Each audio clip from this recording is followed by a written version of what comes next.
بسم اللہ الرحمن الرحیم۔ گزشتہ ویڈیو میں ہم نے بات کی تھی بچے کی پیدائش کے بعد اس کے والدین عزیز و اقارب کو مبارکباد دینا، بچے کے کان میں اذان اور اقامت کہنا اور بچے کو گھٹی دینا۔ اس کے بعد کا جو معاملہ ہے وہ بچے کے سر کے بال منڈوانے کا ہے۔ 7ویں دن بچے کے سر کے بال منڈوا دینے چاہیے اور بالوں کے وزن کے برابر چاندی یا اس چاندی کی قیمت صدقہ کر دینے چاہیے، اور ان بالوں کو ایسی جگہ دفن کرنا چاہیے جہاں کسی کے پاؤں نہ پڑیں، چونکہ یہ انسان کے جسم کا حصہ ہے، انسان محترم ہے، معزز ہے، تو انسان کے جسم کی تمام اعضاء کا احترام بھی ضروری ہے، اس لیے ایسی جگہ دفن کریں بال جہاں کسی کے پاؤں نہ پڑے۔ یہاں ایک مسئلہ بھی ذہن میں رکھیں کہ عموماً ہمارے ہاں گھروں میں جب بچوں کے بڑوں کے ناخن کاٹے جاتے ہیں تو اس پہ سوال اٹھتا ہے کہ ناخنوں کا کیا کرنا چاہیے، تو چونکہ بالوں کی طرح ناخن بھی انسان کے جسم کا حصہ ہیں، تو ان کو ایسی جگہ دفن کرنا چاہیے کہ جہاں کسی کے قدم نہ بڑھیں۔ اگر ویسے پھینک دیے جائیں اور لوگوں کے پاؤں اس پر آئیں یا کسی گندی جگہ پھینکی جائیں تو اس سے بیماریاں پیدا ہونے کا خطرہ ہے۔ اور جہاں تک بالوں کی منڈوانے کا معاملہ ہے تو آپ علیہ السلام نے حضرت حسن رضی اللہ تعالیٰ عنہ کی پیدائش کے 7ویں دن سیدہ فاطمہ الزہرا رضی اللہ تعالیٰ عنہ سے فرمایا کہ بچے کے سر کے بال منڈوا دو اور اس کے بالوں کے وزن کے برابر چاندی صدقہ کر دو۔ اس کے بعد اگلا مرحلہ آتا ہے بچے کے نام کے حوالے سے۔ یاد رکھیں بچے کے تعارف کے لیے اور بچے کو دوسروں سے ممتاز کرنے کے لیے، بچوں کو دوسرے سے جدا کرنے کے لیے کہ بچے کا ایک اپنا ذاتی تعارف ہو نام کے اعتبار سے، تو بچے کا نام رکھنا چاہیے۔ اب سوال یہ ہے کہ بچے کا نام کب رکھیں، تو بچے کی پیدائش سے پہلے بعض دفعہ گھروں کے اندر ناموں کی تجاویز آنا شروع ہو جاتی ہیں، بیٹا ہوا تو یہ نام، بیٹی ہوئی تو یہ نام۔ تو اگر بچے کی پیدائش سے پہلے کوئی نام منتخب کر لیا گیا تو وہ نام رکھ سکتے ہیں، اس میں کوئی حرج نہیں ہے۔ البتہ یہ چیز ذہن میں رکھیں کہ اگر پیدائش سے پہلے کسی نام کا انتخاب کر لیا گیا اور بعد میں اس سے اچھا نام آپ کے سامنے آ جاتا ہے، اس سے بہتر نام آپ کے سامنے آ جاتا ہے، تو یہ ضروری نہیں ہے کہ پیدائش سے پہلے جو نام آپ نے تجویز کیا، جو نام آپ نے پسند کیا، جو نام آپ نے منتخب کیا وہی نام رکھنا ضروری ہے۔ ضروری نہیں، آپ نام تبدیل کر سکتے ہیں۔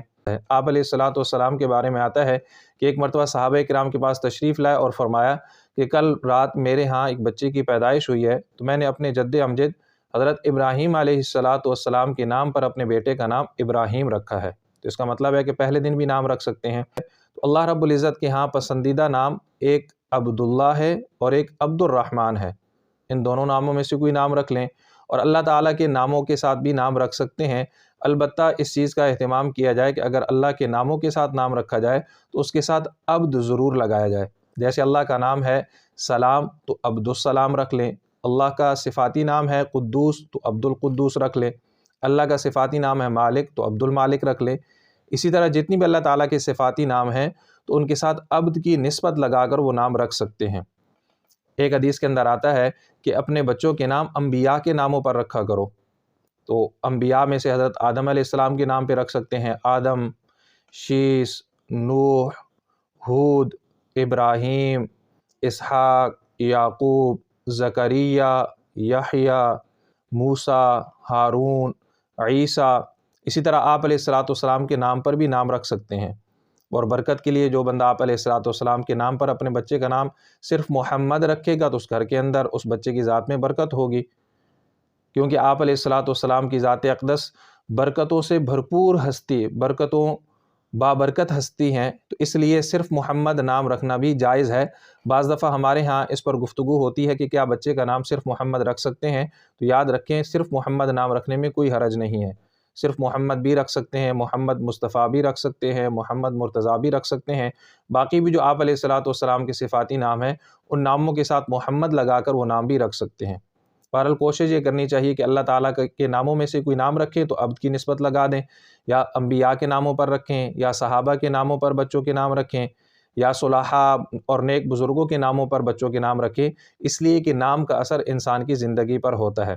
البتہ اس چیز کا دھیان رکھیں کہ اگر کسی بچے کا نام رکھا گیا اور اس کا کوئی معنی نہ ہوا یا اس کا معنی غلط بنتا ہے، اس کا مطلب غلط بنتا ہے، تو اس نام کو تبدیل کر دینا چاہیے۔ آپ علیہ السلام کی سیرت سے ہمیں یہ چیز پتہ چلتی ہے کہ رسول اللہ صلی اللہ علیہ وسلم کے سامنے اگر کوئی بندہ آیا اور اس کا نام درست نہیں تھا، اس کا نام ایسا تھا کہ جس کا معنی غلط تھا، آپ علیہ السلام نے اس کا نام بدلا ہے۔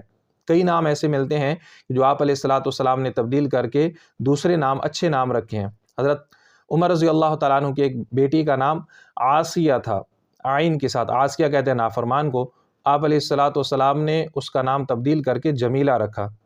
بہرحال خلاصہ یہ ہے کہ بچوں کا نام اچھا نام رکھنا چاہیے جو بامعنی ہو، بامقصد ہو، کیونکہ اس کا اثر بچوں کی زندگی پر، بچوں کی شخصیت پر ہوتا ہے۔